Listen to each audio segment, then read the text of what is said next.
மக்களுக்கு நிவாரணம் கிடைக்கும் அபிவிருத்தி யுகம் ஒன்றை உருவாக்க வேண்டுமானால் ரணசிங்க பிரேமதாசவின் அபிவிருத்தி நோக்கங்களை நடைமுறைப்படுத்த வேண்டும் என ஐக்கிய தேசிய கட்சியின் பிரதி தலைவர் சஜித் பிரேமதாச தெரிவிக்கின்றார்.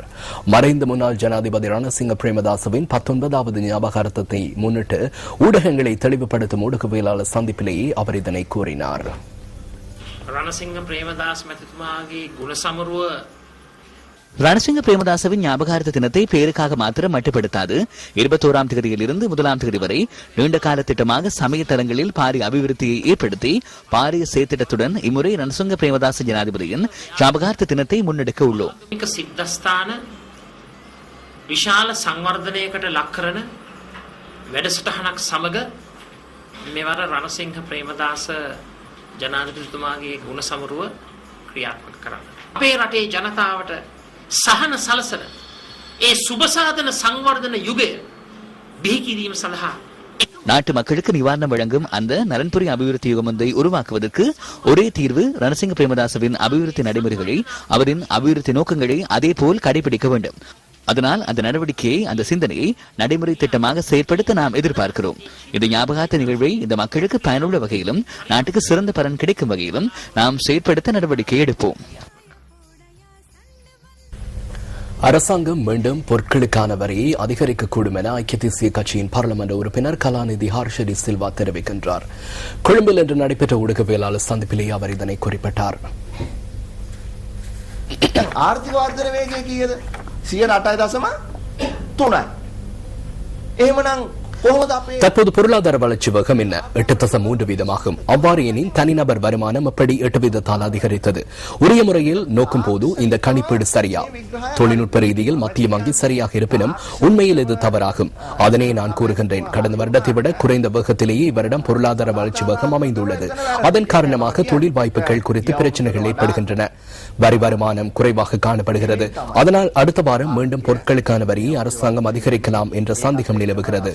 பெட்ரோல், டீசல், மண்ணெண்ணெய் ஆகியவற்றுக்காக வரியை இன்னும் சில வாரங்களில் அதிகரிப்பதாக வாய்ப்புகள் அதிகரித்து வருகின்றன. சாதாரண සැකයක් තියෙනවා එන සුමාන කිහිපය තුල නැවතත් යම්කිසි බහණ්ඩ සහ සේවාවන් වල බදු ආණ්ඩුව ඉහළ දායි කියලා. දැඩි සැකයක් තියෙනවා පෙට්‍රෝල්, ඩීසල්, භූමි තෙල් වල මිල ඒවායේ බදු තව සති කිහිපයකින් ඉහළ දාන්න තියෙන හැකියාව දැන් එන්න වැඩි වෙනවා කියලා. செய்திகள் தொடர்கின்றன. நெல்வலாக்கங்கையின் இருமரங்கிலும் வாழ்கின்ற மக்களை பீதிக்குள்ளாக்கும் வகையில் நடமாடும் முதலைகள் தொடர்பில் பிரதேசவாசிகள் மற்றும் சூழலியலாளர்கள் கருத்துக்களை வெளியிட்டுள்ளனர். நாளாந்தம் உக்கிரமடைந்து செல்கின்ற இந்த பிரச்சினையின் உண்மைத்தன்மையை கண்டறியும் நோக்கில் நியூஸ் ஃபர்ஸ்ட் குழாத்தினர் நெல்வலா கங்கை பகுதிக்கு விஜயம் மேற்கொண்டிருந்தனர். இந்த பயணத்தின் முதற்கட்ட தகவல்கள் அடுத்து.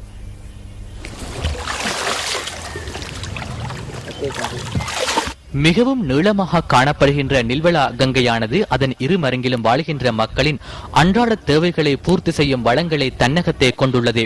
மழையுடன் கூடிய காலநிலையின் போது நீர் நிரம்பி காணப்படுகின்ற நில்வலா கங்கையானது வறட்சி காலகட்டத்தில் அந்த பிரதேச மக்களின் உற்ற தோழனாகவும் விளங்குகின்றது. எனினும் பல்வேறு சந்தர்ப்பங்களிலும் இந்த கங்கையிலிருந்து பாரிய முதலைகளால் பிரதேசவாசிகள் பல்வேறு பிரச்சினைகளை எதிர்நோக்கினர்.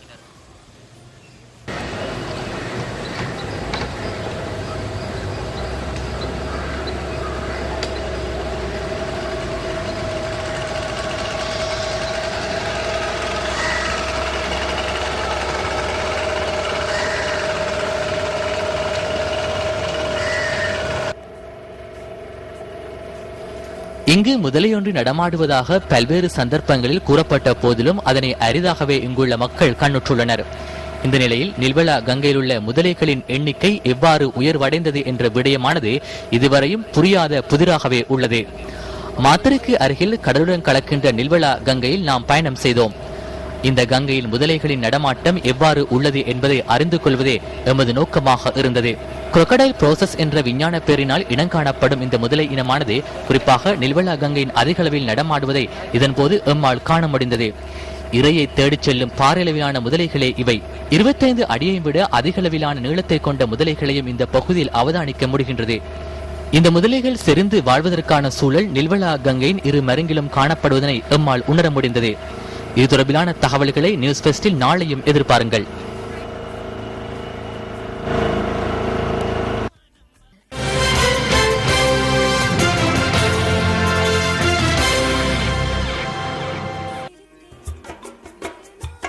முதலைகளை கடற்கரையில் காண்பது மிகவும் அரிதானதாகும். இன்று பகல் மாத்தறை பஸ் தரைப்படத்திற்கு அருகிலுள்ள கடற்கரையில் முதலை ஒன்றை காணும் அரிய வாய்ப்பு கிட்டியது. நில்வலா கங்கை கடலுடன் சங்கமிக்கும் பகுதியின் ஊடாக இந்த புதிய விருந்தாளி கடலுக்கு வருகை தந்திருக்கலாம் என சந்தேகிக்கப்படுகின்றது. இதனை கேள்வியுற்றதன் பின்னர் குறித்த பகுதிக்கு வருகை தந்த இடர் முகாமைத்துவ நிலையத்தின் மாத்தறை மாவட்ட இணைப்பதிகாரி உள்ளிட்ட குழுவினர் இந்த முதலையை பிடித்து வனஜீவராசிகள் அதிகாரிகளிடம் ஒப்படைத்துள்ளனர்.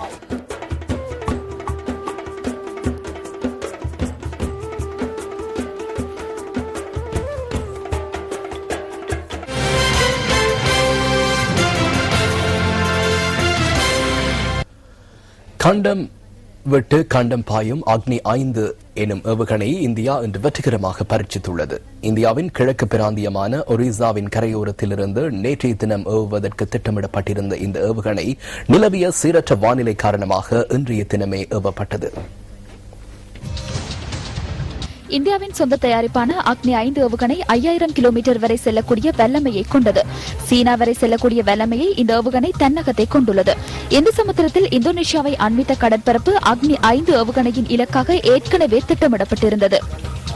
அக்னி 5 இன்று காலை இந்திய நேரப்படி 8:05க்கு ஏவப்பட்டது. ஏவப்பட்ட 20 நிமிடங்களில் திட்டமிடப்பட்டிருந்த இலக்கினை அக்னி 5 வெற்றிகரமாக சென்றடைந்தது. இந்தியாவின் தொழில்நுட்பத்தினை உலகறிய செய்த அக்னி 5 வெற்றிக்கு இந்திய பிரதமர் கலாநிதி மன்மோகன் சிங் தனது வாழ்த்துக்களை தெரிவித்துள்ளார். அத்துடன் இந்தியாவின் பாதுகாப்பு கட்டமைப்புக்கு கிட்டிய வரலாற்று வெற்றியாக அக்னி 5 ஏவுகணையின் பரீட்சார்த்த நடவடிக்கை அமைந்துள்ளதாகவும் அவர் குறிப்பிட்டுள்ளார். இந்திய பாதுகாப்பு ஆய்வு மற்றும் அபிவிருத்தி நிறுவன விஞ்ஞானிகளால் சிருஷ்டிக்கப்பட்டுள்ள அக்னி 5 தயாரிப்புக்காக 2.5 பில்லியன் ரூபாய் நிதி செலவிடப்பட்டுள்ளது.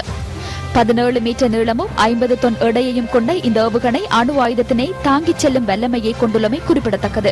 அக்னி 5 ஏவுகணை 1000 கிலோகிராம் ஆயுதங்களை தன்னகத்தை கொள்ளக்கூடியதாக சிருஷ்டிக்கப்பட்டுள்ளது. சீனா, ரஷ்யா, பிரான்ஸ், அமெரிக்கா, பிரித்தானியா ஆகிய நாடுகள் கண்டம் விட்டு கண்டம் பாயும் ஏவுகணையை தம்மகத்தை கொண்டுள்ளன. இந்த பட்டியலில் இந்தியாவும் தனது பெயரை இன்று பொறித்துள்ளது.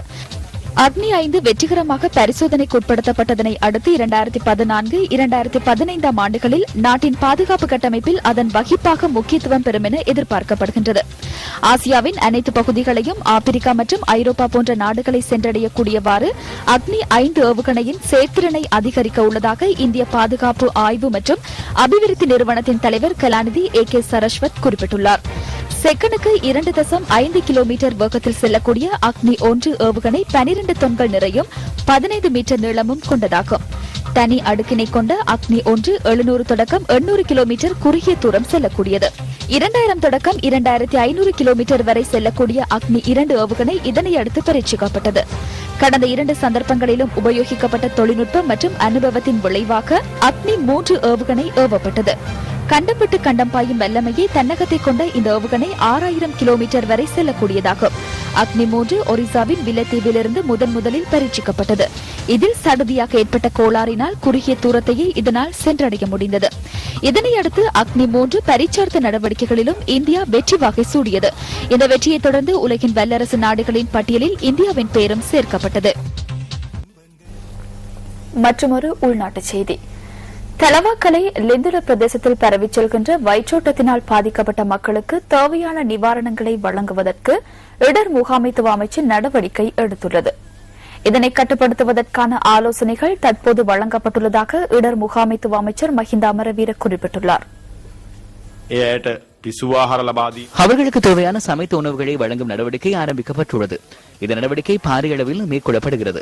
அத்துடன் இத்தகையதொரு நிலைமை ஏற்படும் போது அதற்கு உதவும் வகையில் உணவுகளை சமைப்பதற்கு தேவையான உபகரணங்களையும் வழங்கியுள்ளோம். அவற்றை பயன்படுத்தி சுகாதாரத்துடனான உணவை வழங்குவதற்கான சீர்திட்டமானது இடர் முகாமைத்துவ மத்திய நிலையத்தின் தலையீட்டுடன் நடைமுறைப்படுத்தப்பட்டுள்ளது. இலங்கையில் உள்ள அனைத்து இடங்களுக்கும் நுரையிலிருந்து தான் தண்ணி போகுது. ஆனால் நுரைலியாவில் சுத்த நீர்ன்றது இல்லை, அசுத்த நீர் தான் இருக்குது என்று சொன்னால் அங்கே ஒரு ட்ரைனேஜ் சிஸ்டம் இல்லை. அப்போ இந்த ட்ரைனேஜ் சிஸ்டம் வந்து கடந்த 60 வருடங்களாக உருவாக்கப்படலை, 60 இயர்ஸாக வந்து அது நடைமுறைப்படுத்தப்படலை. அதால தான் இந்த நல்ல நீரும் இதுவும் கலந்து பலருக்கு இது இன்னைக்கு இந்துவேல பெரிய பிரச்சனையாக போயிருக்கு. ஆனால் நூறுலையா மாவட்டத்திலே இது இருக்கிற பிரச்சனை. எனவே அதுக்கும் நாங்கள் அமைச்சர்கிட்ட கழிச்சு அமைச்சர் உடனடியாக அதுக்கு உதவி செய்யணும்னு சொல்லியிருக்கிறார். எனவே இதையும் நாங்கள் உண்மையில் வந்து பெர்மனண்டான ஒரு சொல்யூஷனுக்கு நாங்கள் போகணும். இல்லாட்டி இந்த பிரச்சனை தொடர்ந்து போய்கொண்டிருக்கு. நாங்கள் உண்மையில் அமைச்சர்கிட்ட நேற்று நான் ராத்திரி கதைச்சவுடன் உடனடியாக அவர் வந்து இந்த பிரச்சனைக்கு தன்னாலாண்ட உதவியை செய்ததற்கு நாங்கள் மிக்க நன்றியை தெரிவித்துக் கொள்கிறோம். இதேவேளை தலவாக்கல லிந்துல போலீஸ் பிரிவுக்குட்பட்ட லயன் வீடுகளில் நேற்று காலை பரவிய தீயில் சேதமடைந்த வீடுகளின் மக்களுக்கு தேவையான நிவாரணங்களை வழங்குவதற்கு இடர் முகாமைத்துவ அமைச்சர் நடவடிக்கை மேற்கொள்வதாக அமைச்சர் மஹிந்த அமரவீர குறிப்பிட்டுள்ளார். இது தொடர்பிலான கோரிக்கை ஒன்றை ரங்கா எம்மிடம் இன்று முன்வைத்தார். அது மக்களின் தேவைகளை நிவர்த்தி செய்வதற்கு உடனடியாக நடவடிக்கை மேற்கொள்வோம். அத்துடன் அந்த மக்களுக்கான சமைத்த உணவுகளை வழங்கும் நடவடிக்கையினையும் தொடர்ந்து மேற்கொண்டு வருகிறோம். மேலும் அவர்களுக்கு தேவையான உலருணவுப் பொருட்களையும் அவர்களுக்கு தேவையான நிதியுதவிகளையும் மாவட்ட செயலாளரிடம் வழங்குவதற்கு நடவடிக்கை முன்னெடுத்துள்ளோம். අනතුරුව අවශ්‍ය වෙන්නේ ඔවුන්ට ස්ථිර නිවාස සකස් කර ගැනීම. அமைச்சருக்கு நான் ஒரு 11 o'clock போல தான் தொலைபேசியில் அழைச்சு இதை பற்றி இரவு கதைச்சினான். கதைச்ச இடத்துல அமைச்சர் வந்து ஹம்பாந்தோட்டில் இருந்தவர். அப்போ சொன்னார் நான் உடனடியாக மினிஸ்ட்ரிக்கு வாரண்டு சொல்லி. அப்போ மினிஸ்ட்ரிக்கு வந்து இன்றைக்கு இது சம்பந்தமாக உரிய அதிகாரிகளுக்கு உடனடியாக உத்தரவு பிறப்பித்திருக்கிறார். அந்த நெருப்பில் எரிஞ்ச வீடுகளுக்கு உடனடியாக அவர்கள் அத்தியாவசியமாக வாழக்கூடிய சமையல் சாமான்கள், சமையல் உடுப்புகள், அதை விட மெத்தைகள், பாய்கள் மற்ற அவர்களுக்கு சகல வசதிகளையும் பிளாஸ்டிக் பக்கெட்டுகள் போன்றெல்லாம் உடனடியாக கொடுக்க சொல்லியிருக்கிறார். இந்த லய பிரச்சனை வந்து நித்திரம் இங்கே நடக்கிற ஒரு விஷயம். இது நேற்று இன்று இண்டிபெண்டன்ட் கிடைச்ச காலத்திலிருந்து அந்த வெள்ளக்கார கட்டின லயங்கள்ல தான் ஒரு 10 அடி காம்பரால தான் மக்கள் வாழ்ந்து கொண்டிருக்கிறார்கள். இது ஒரு தீராத பிரச்சனையாக இருந்து வருகிறது. அப்ப அதை உண்மையில நான் நினைக்கிறேன் இங்க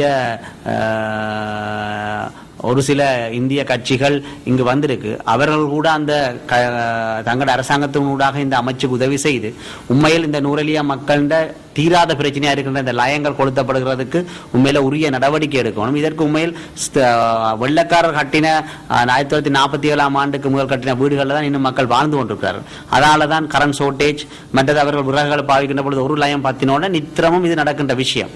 ஆனா இதுக்கு ஒரு நிரந்தரமான ஒரு சொல்யூஷனை வந்து நிச்சயமாக கொடுக்கணும் என்றதான் நாங்கள் கேட்டிருக்கிறோம். அதுக்கு உண்மையில இந்திய அரசும் இங்கு வந்திருக்கிற நேரம் இந்த செய்தியை பார்த்துத்தனும் இந்திய அரசும் அதற்கு இந்த அமைச்சுக்கு இந்த மினிஸ்ட்ரிக்கு உதவி செய்து எங்களோட அந்த பிரச்சனையை தீர்க்க வேண்டும். இதேவேளை தலவாக்கலில் இந்துல போலீஸ் பிரிவுக்குட்பட்ட லயன் வீடுகளில் பரவிய தீயினால் ஏற்பட்ட சேதங்களை மேற்பார்வையிடுவதற்காக பாராளுமன்ற உறுப்பினர் ஜே ஸ்ரீரங்காவின் பிரத்யேக செயலாளர் ஆர் சசிகுமார் இன்று அப்பகுதிக்கு விஜயம் செய்தார். விளையாட்டுச் செய்தி. இலங்கை மெய்வாலுநர் சம்மேளனத்தின் 2012-2013 ஆண்டுக்கான தேர்தலில் உபத்தலைவர் பதவிக்கு ஒலிம்பிக் பதக்கம் வென்றவரான சுசாந்திகா ஜாசிங்க மற்றும் ஆசிய பதக்கம் வென்ற சுகா திலகரத்ன ஆகியோர் வேட்புமனு தாக்கல் செய்துள்ளனர். இதனை உறுதிப்படுத்திய விளையாட்டுத்துறை பணிப்பாளர் நாயகம் ரஞ்சனி ஜாகுடி இன்று நண்பகல் 12 மணியுடன் வேட்புமனு ஏற்கும் பணிகள் நிறைவடைந்ததாக கூறினார். எதிரொரு மே 3ஆம் தேதி நடைபெறவுள்ள மெய்வலுநர் சம்மேளன தேர்தலில் போட்டியிடுவதற்காக 24 வேட்புமனுக்கள் தாக்கல் செய்யப்பட்டுள்ளன. இலங்கை ராணுவ படைகளின் தளபதியான மேஜர் ஜெனரல் தயா ரத்நாயக்க மாத்திரமே தலைவர் பதவிக்கு வேட்புமனு தாக்கல் செய்துள்ளார். 6 உபதலைவர் பதவிக்காக 14 பேர் வேட்புமனு தாக்கல் செய்துள்ளனர். சுசந்திகா ஜாசிங்க மற்றும் சுகத் திலகரத்ன ஆகியோர் மெய்வலுநர் சம்மேளன தேர்தலில் போட்டியிட முதல் சந்தர்ப்பம் இதுவாகும். செயலாளர் பதவிக்கு பிரேமா பின்னவல இலங்கை கடற்படையின் ரியல் அட்மிரல் ஷேமால் பெர்னாண்டோ ஆகியோர் வேட்புமனு தாக்கல் செய்துள்ளனர். பொருளாளர் பதவிக்கு டி அலைலிமா, JCLD ஏக்நாயக் மற்றும் கிரான் அத்தபத்து ஆகியோர் போட்டியிடுகின்றனர். சகல வேட்புமனுக்களும் விசேட குழுவிடம் சமர்ப்பிக்கப்பட்டு தேர்தலில் போட்டியிட தகுதியுடைய வேட்பாளர்களின் பெயர் பட்டியல் அறிவிக்கப்படும் என விளையாட்டுத்துறை பணிப்பாளர் நாயகம் கூறினார். இத்துடன் நியூஸ் ஃபர்ஸ்டின் 8 மணி பிரதான செய்திகள் நிறைவு பெறுகின்றன. நமது அடுத்த பிரதான செய்தி அறிக்கை 10:45 இடம்பெறும். வணக்கம்.